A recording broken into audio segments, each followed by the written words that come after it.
Nous sommes toujours au Salon de l'Habitat à Saint-Étienne Parc Expo, pardon. Et puis on fait de très belles découvertes ici. Et j'aimerais vous présenter ces chapeaux. Alors on dit que vous êtes chapelière? Oui, modiste chapelière. Bon. Est-ce que vous pouvez nous présenter effectivement ces chapeaux en quelque sorte, qui sont des chapeaux de lampe en même temps? Allez-y.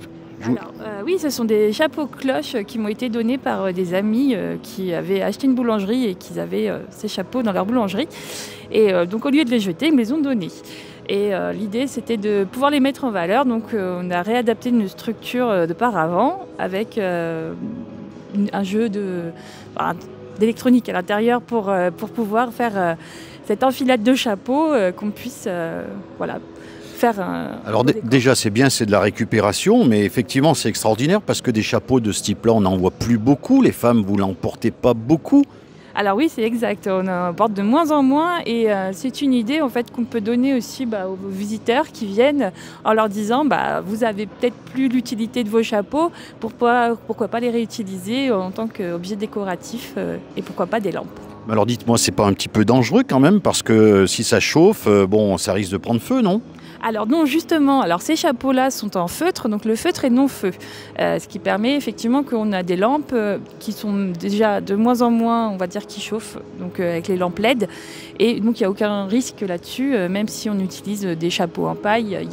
Aujourd'hui, il y a moins de risques de prendre feu que ça a pu l'être avant. Voilà. D'accord, donc c'est la modernité. Alors ça, c'est votre activité principale ou est-ce que vous avez d'autres activités à Roche-la-Molière? Alors j'ai d'autres activités, je fais de la retouche, de la confection.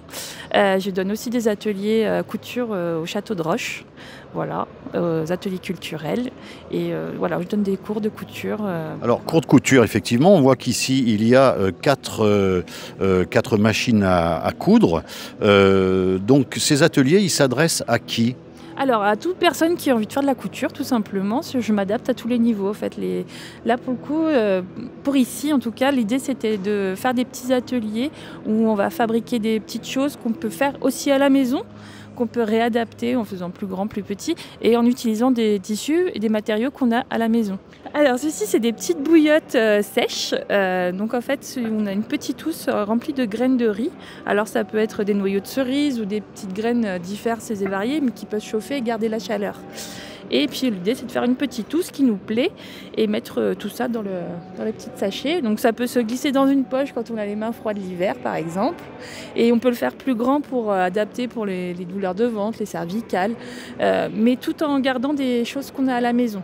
Donc moi, j'ai ramené des chutes de tissu, des vieux rideaux, des éponges qu'on n'utilise pas à la maison, qui peuvent être tachées, on va dire, par endroits, comme les rideaux on a envie de changer de déco, mais qu'on peut garder, ou des vieux vêtements. Mais voilà, l'idée, c'est de réutiliser ce qu'on a à la maison pour pouvoir faire des petites choses qui peuvent être agréables au quotidien.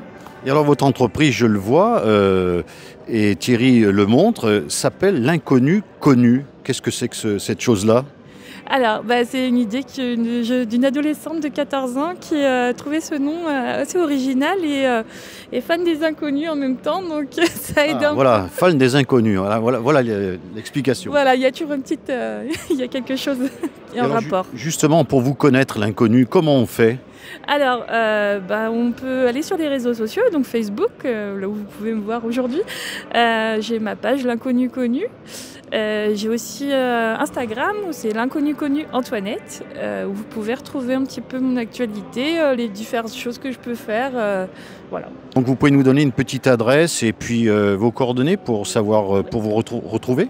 Alors, du coup, je travaille de chez moi, 13 rue des Coquelicots, c'est cité Beaulieu à Roche. Et mon numéro de téléphone, le 06 15 98 10 85. Je vous reçois sur rendez-vous, puisque vu que je ne suis pas tout le temps à la maison, c'est plus sûr. En tout cas, merci pour cette belle présentation. N'hésitez pas à venir voir l'inconnu que vous allez connaître très bientôt. Merci en tout cas. Merci beaucoup. Merci beaucoup.